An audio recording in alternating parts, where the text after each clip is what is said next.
Hello student, matter in our surroundings में आज हम स्टडी करेंगे evaporation. Do we always need to heat और change pressure for changing the state of matter? क्या हमें matter की स्टेट को चेंज करने के लिए हमेशा हीट और प्रेशर में चेंज करना होगा? Can you quote some examples for everyday life where change of state from liquid to vapor take place without the liquid reaching the boiling point? जब हम लिक्विड को गैसियस स्टेट में change करते हैं तो लिक्विड को बॉइलिंग पॉइंट टेम्परेचर तक हम उसे हीट प्रोवाइड करनी पड़ती है, और जब लिक्विड को हम बॉइलिंग पॉइंट टेम्परेचर तक उसे हीट प्रोवाइड करते हैं तो लिक्विड की बॉइलिंग होती है और लिक्विड अपनी गैसियस स्टेट में चेंज होता है। तो क्या हम लिक्विड को बिना बॉइलिंग पॉइंट टेम्परेचर तक हीट प्रोवाइड किए क्या हम उसे वैक्यूम में गैसियस स्टेट में चेंज कर सकते हैं? वाटर व्हेन लेफ्ट अनकवर्ड, अगर हम वाटर को अनकवर्ड छोड़ दें, स्लोली चेंजेस इनटू वैक्यूम, वो वैक्यूम में चेंज हो जाता है। वेट क्लोथ्स ड्राई अप, जब हम वेट क्लोथ्स गीले कपड़ों को अगर हम ओपन में छोड़ दें वो ड्राई हो जाते हैं, उनका भी जो वाटर है वो वैक्यूम में चेंज होकर एटमॉस्फेयर में चला जाता है। What happens to water in the above two examples? इन दोनों एग्जांपल्स में जब हम वाटर को अनकवर्ड छोड़ दें या वेट क्लोथ्स को छोड़ दें ओपन में, तो दोनों ही कंडीशंस के अंदर जो वाटर है वो वैक्यूम में मींस गैसियस स्टेट में चेंज होता है, लेकिन यहाँ पर टेम्परेचर बॉइलिंग पॉइंट के इक्वल मींस 100 डिग्री सेल्सियस नहीं होता।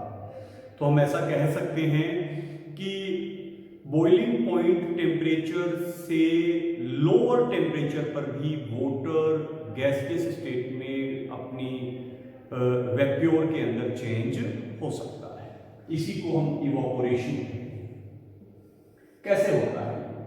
We know that particles of matter are always moving and are never at rest. कि मैटर के जो पार्टिकल्स हैं वो ऑलवेज मूव करते रहते हैं, कभी भी रेस्ट स्टेट में नहीं होते।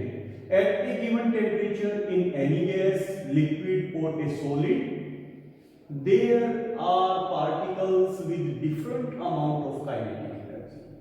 किसी भी एक टेम्परेचर के ऊपर, चाहे वो किसी गैस का हो, लिक्विड का हो या सॉलिड का हो, उसके सभी पार्टिकल्स जो है उनकी एनर्जी सेम नहीं होती। उनकी काइनेटिक एनर्जी जो है वो अलग अलग अमाउंट में होती है।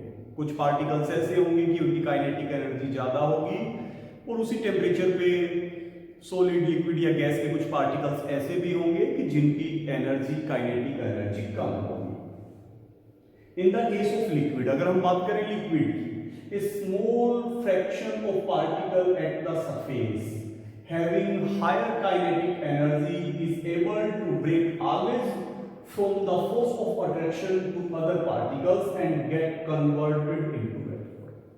अगर हम बात करें लिक्विड की, तो लिक्विड में सबसे ऊपर की सरफेस के जो पार्टिकल्स है, किसी कंटेनर में अगर हमने लिक्विड को डाल रखा है तो सबसे ऊपर की सरफेस के जो पार्टिकल्स है उनकी काइनेटिक एनर्जी जो है वो सबसे ज्यादा है, higher kinetic energy.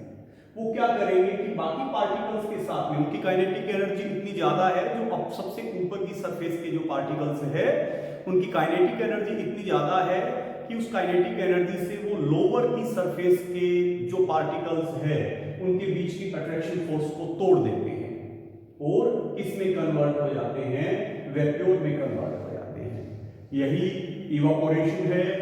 This phenomenon of change of a liquid into vacuum at any temperature below it's boiling point is called evaporation. Liquid का अपने बॉइलिंग पॉइंट से कम टेम्परेचर पर अपनी वैक्यूम में गैसियस स्टेट में चेंज होने का जो फिनोमेनन है उसे हम इवापोरेशन कहते हैं।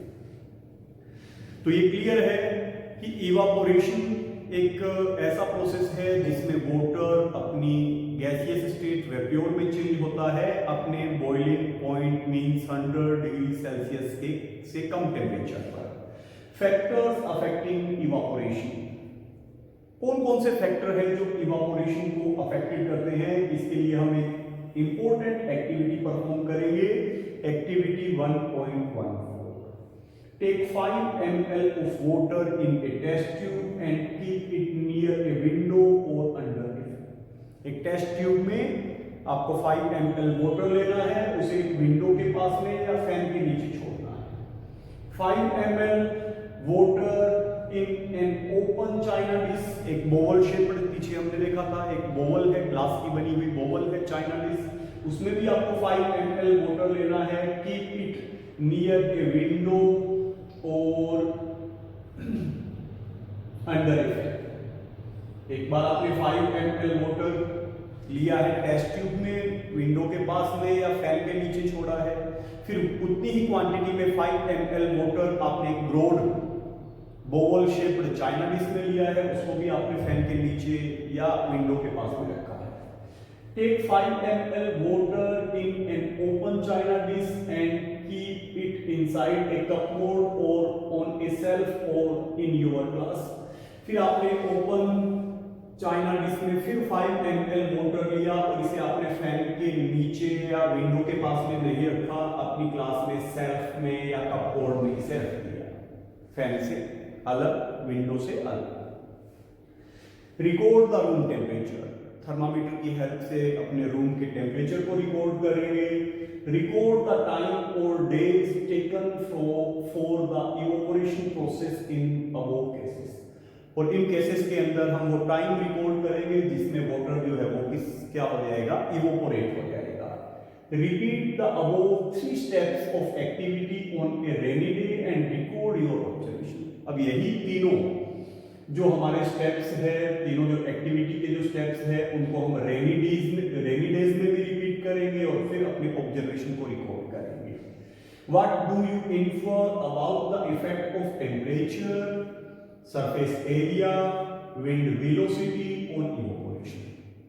और इन ऑब्जर्वेशन में, इन एक्टिविटी में हम इवोपोरेशन पे wind speed, wind velocity means speed, wind velocity या विंड स्पीड की, सरफेस एरिया और टेम्परेचर का जो इफेक्ट इवोपोरेशन पे पड़ता है उसको हम स्टडी करेंगे। You must have observe that the rate of evaporation, और इस एक्टिविटी के ऑब्जर्वेशन से ये क्लियर होगा कि rate of evaporation increase with, evaporation की रेट किसके साथ में इंक्रीज होगी, first N increase of surface area, कि जब हम सरफेस एरिया को इंक्रीज करेंगे तो रेट ऑफ इवोपोरेशन भी इंक्रीज होगी।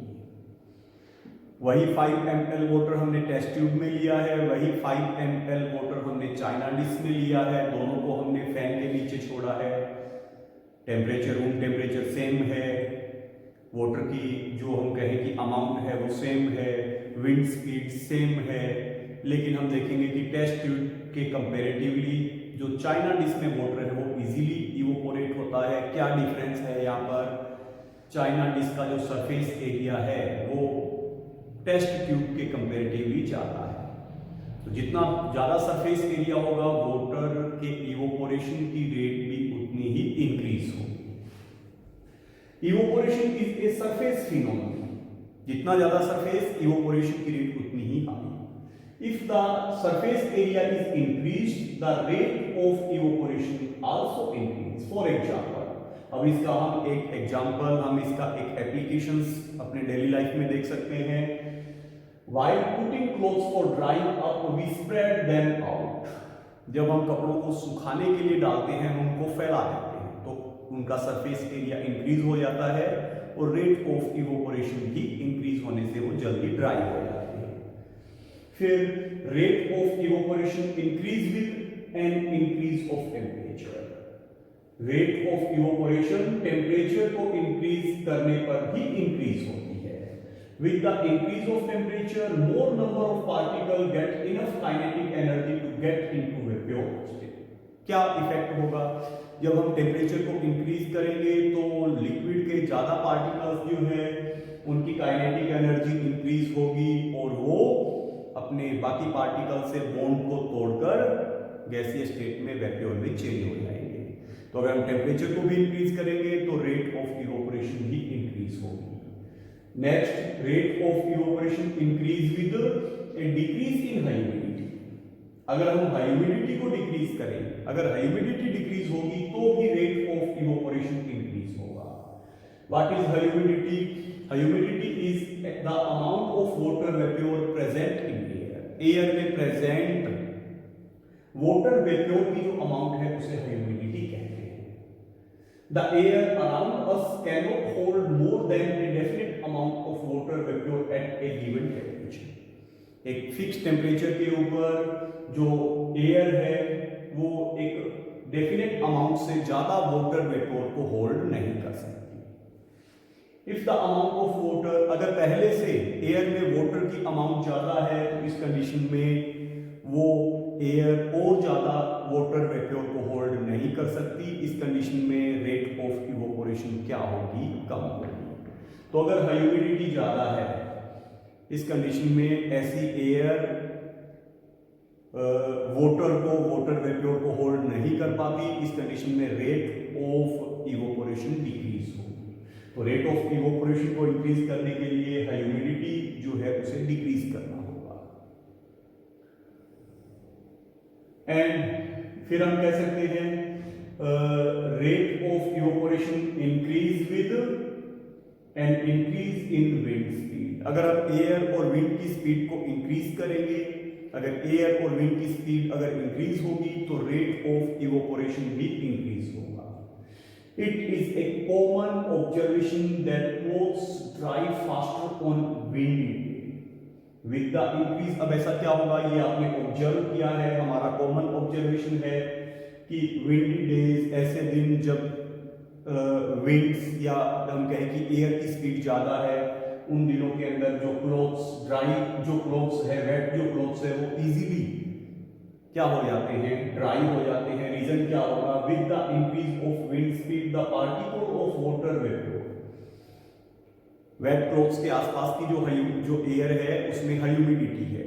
अब विंड की स्पीड अगर ज्यादा होगी तो ये विंड क्लोथ्स के आसपास की ह्यूमिडिटी को अपने साथ में क्या करेगी? आगे लेके जाएगी, जिससे क्लोथ्स के आसपास की एयर ड्राई हो जाएगी और इजीली वो क्लोथ से वाटर वेपोर को एब्जॉर्ब कर लेगी। Wind speed the particle of water vapour move away with the wind. Clothes के आसपास की जो एयर के जो वाटर पार्टिकल्स है, जो मॉइस्चर है, वो विंड के साथ में आगे चला जाएगा। Decrease the amount of water vapour in the surroundings. अब सराउंडिंग्स की एयर में वाटर वेपोर कम होगी, मॉइस्चर कम होगा, तो इजीली क्लोथ्स का जो वाटर है वो वेपोर में चेंज हो जाएगा। तो ये आज का हमारा टॉपिक है इवापोरेशन और इवापोरेशन को अफेक्टेड करने वाले फैक्टर्स।